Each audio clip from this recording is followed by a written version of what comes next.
Hello and welcome to another episode of Metal Effort. I'm Nehemiah and I'll be joining you today. So I've got a cool little knife to go over today. Before I jump into this, just one quick note.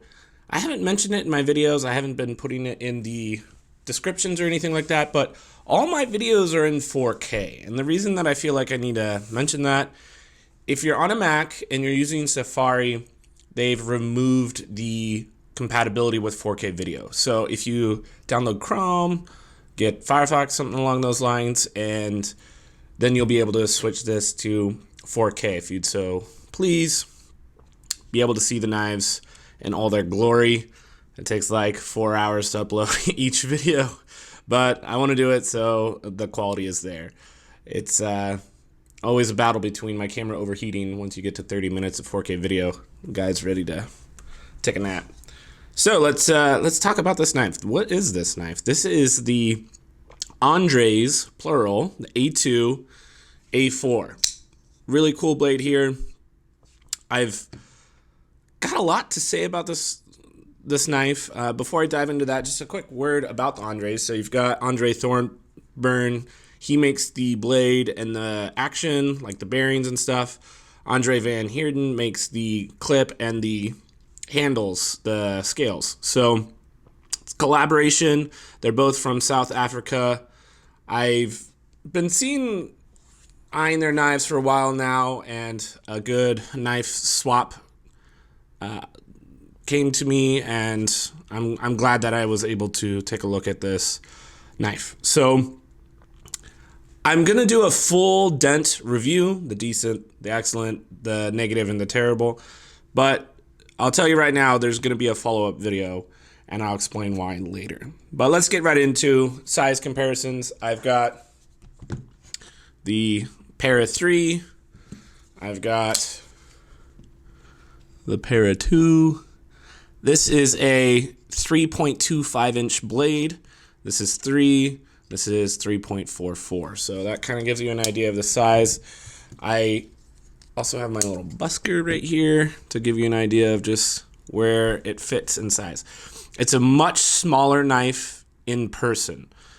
If you just look at the shape of the knife, it kind of looks like a 3.5-inch blade when really it's a 3.25, which actually makes a pretty substantial difference in the carryability of this knife. So that's something to take note of. I've got some weigh-ins here.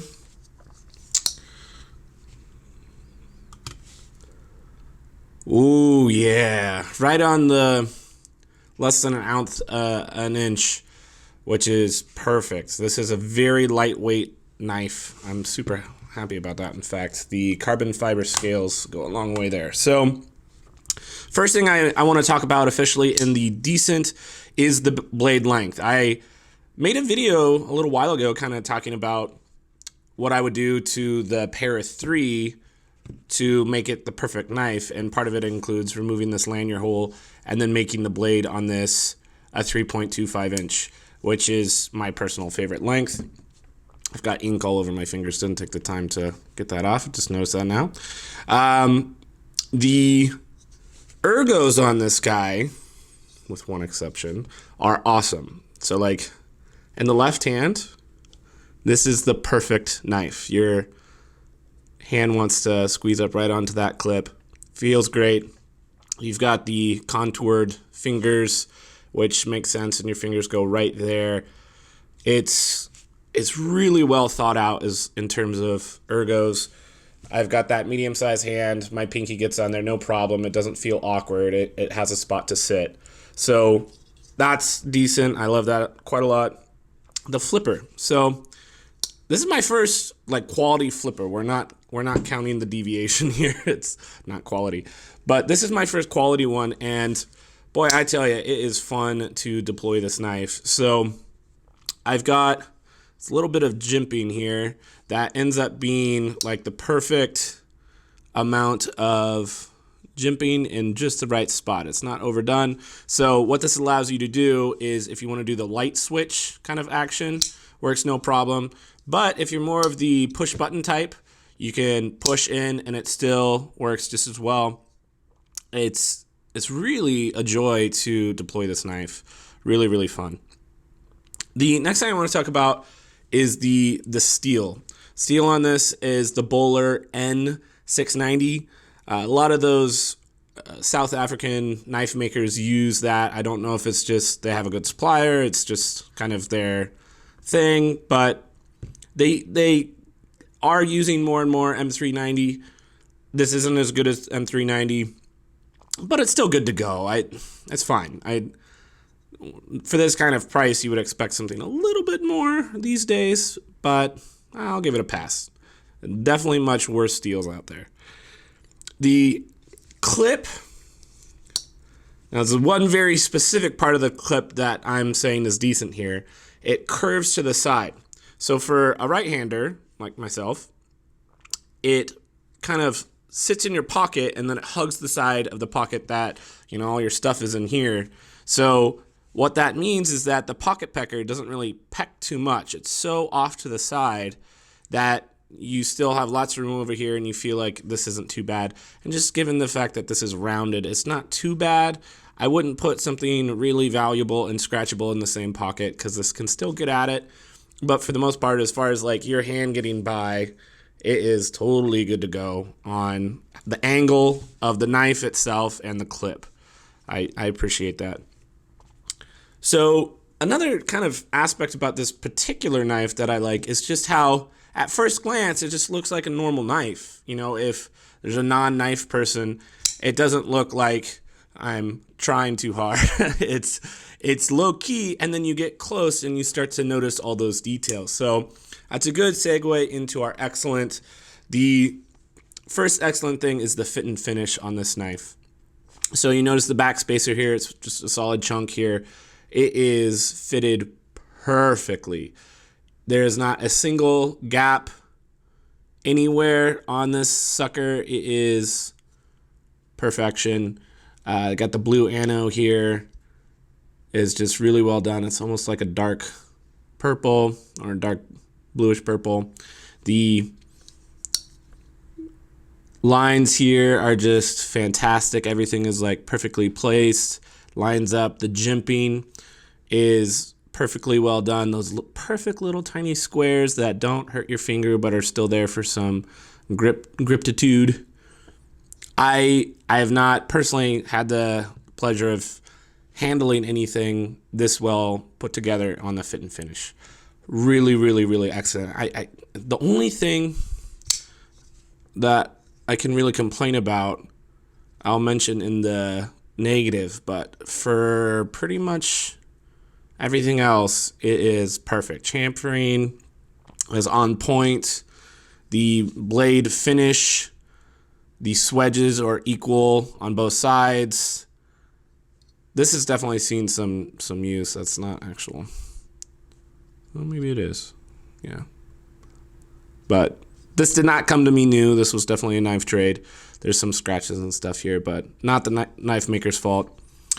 I do plan on using this. This is going to be a user. That's part of the reason I like this knife so much is it's so good for EDC. So next thing in the excellent is that action. So I haven't been opening it and closing it too much, but just the acoustic sound of this knife is like evidence of the action just being fantastic. So this is an IKBS system with ceramic ball bearings.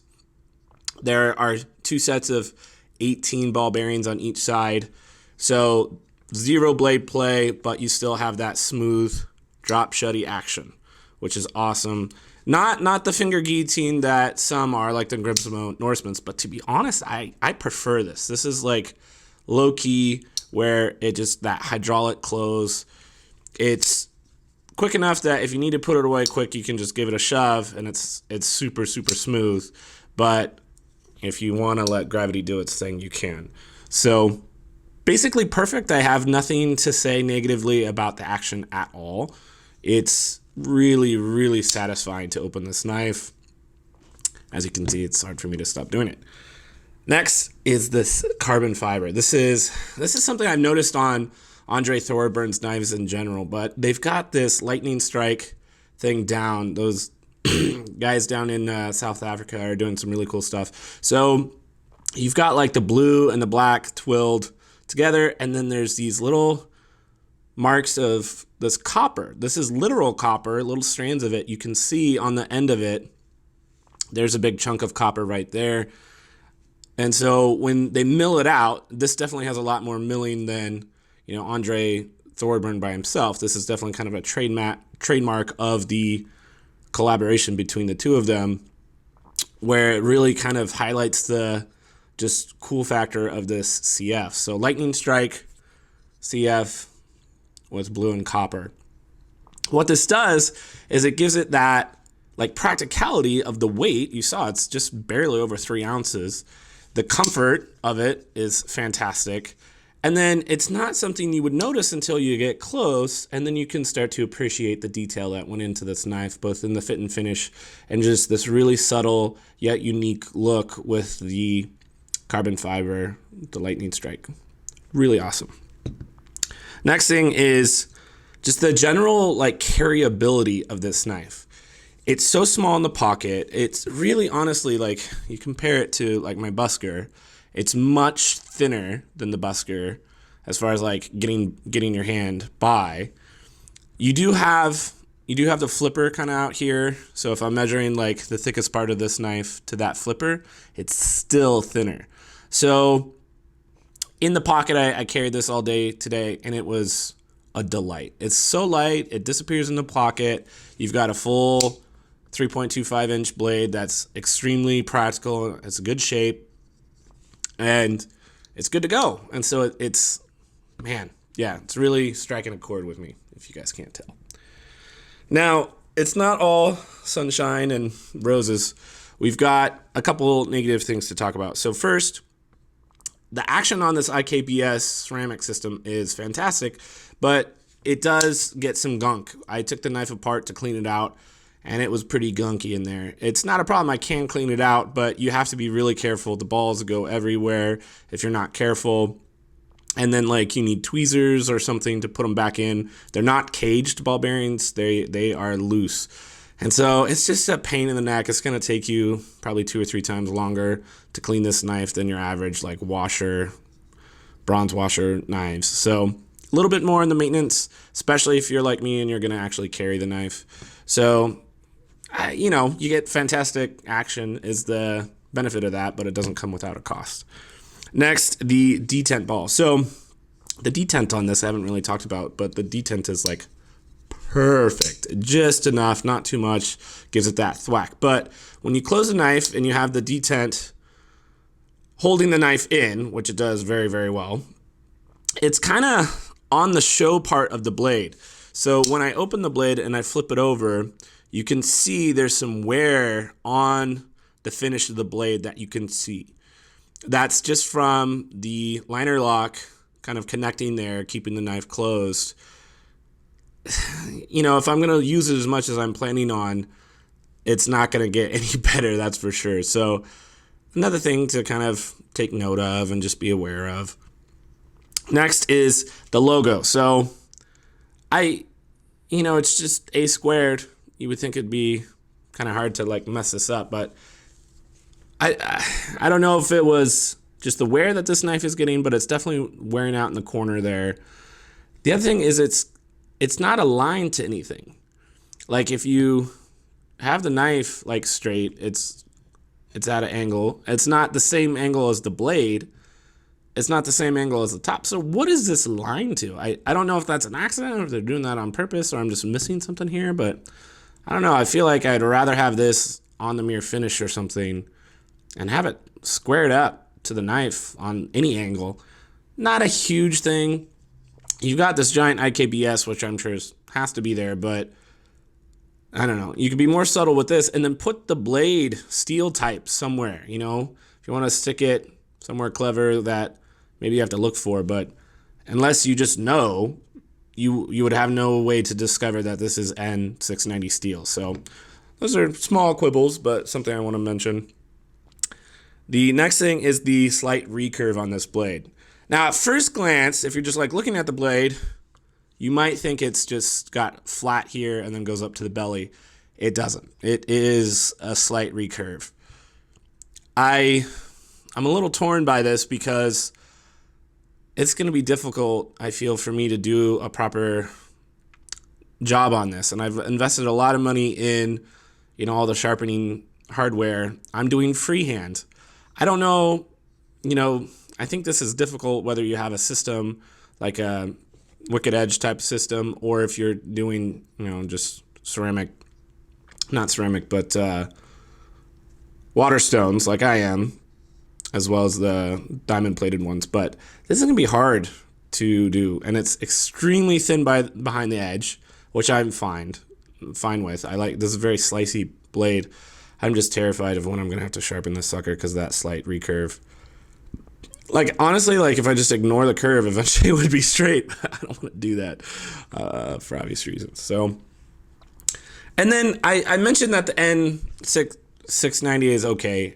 This is in the negative. It's not a deal breaker by any stretch, but I wish this was, the M390 level of steel. It could be CTS 204P or the Crucibles 20CV. All those are the same steel. I don't care who you're giving the money to, really. I just want that good steel on this. This, if I could order my own knife, I definitely would make sure it was something like M390 instead. All right, so now there's one terrible thing, and this is heartbreaking because if it wasn't for this one thing, I would have been totally broadsided by the fact of how perfect this knife is. So this clip, now in some aspects I've already mentioned, the angle of the clip I like. That's good. The height at which this little pokey is not good. If I get calibers here, you can see what I'm talking about. So if I go just the thickness of the knife itself, all right, 15.7. Now I measure it with that clip, like the top of the clip, 20 millimeters. So that's like a 25% increase in the thickness of the knife, all on a sharp, jaggy, pokey edge. So what that means is these finger grooves, the lightweight, the length of it, it all is contributing to like one of the perfect knives for ergos. And then I've got this thing jabbing me right in the palm, right there. I could feel it's like a bruise of me like wanting to hold the knife and being, I wish that wasn't poking me. So it's so much so that it ruins the knife for me in use. In the pocket, it's awesome. Playing around with it, it's awesome. But to actually hold it and use it, this thing is just absurdly annoying. Like, So what I did last night was I just shot Andre Thorburn an email, and I was like, hey, I don't know whose job it is to do the clips. Found out later it was Van Heerden. But Andre Thorburn said that he's coming up to Portland for a knife show in October, and that I could send this to him while he's in America, and he could work on making a different clip for it, which is fantastic. If you look up the A2A4s when they first came out, there was a lot of G10 models instead of carbon fiber. Obviously, it's a little bit nicer version of those, but it had like a G10 clip as well, and it's perfectly flat. In fact, I'll put a video up, or not a video, but a picture of 4 pictures. This is what I sent Andre Thorburn to kind of illustrate it. You could see on the sideways shot in the bottom right-hand corner, totally flat, not going to be a problem in the hand, so I imagine, but still has enough of a lip to get the clip up and over your pants. So if I can get this fixed, I'm willing to pay for a new clip and, do the whole rigmarole of sending it up to him and getting it fixed. But I might just luck out and be able to get it in a reasonable manner. It's only about a month away. And so if I do get the clip fixed, I think this will be like a perfect knife, and it'll probably definitely be a part of my permanent collection. If it wasn't possible for me to get a different clip or fix this clip, I'd probably trade the knife, honestly. Like it's like going from a 9.8 out of 10 to like a 6, just something that I don't necessarily want to keep around. There's a lot of money tied up otherwise, So I will do a follow-up video once I get that fixed in a month. So how do I talk about the conclusion of this? Well, if you can find one of the models that has a flat clip, go for it. I can't recommend it enough. If you're ordering one fresh from the Andres and you can order a clip that, to your suiting, I don't even know if they're doing this one anymore. I think they are still. But if you can make a special request and if they're able to accommodate you, do it. This is just a fantastic knife. The size, the proportions, and just everything about it is something I can highly recommend. So that's my conclusion on the Andres Squared, the A2A4. And if you have any feedback, let me know in the comments, and let me know if 4K video is something that you want me to continue investing in. I would be happy to if you think it's worth it. All right. Have a good week, everybody, and I'll catch you next time.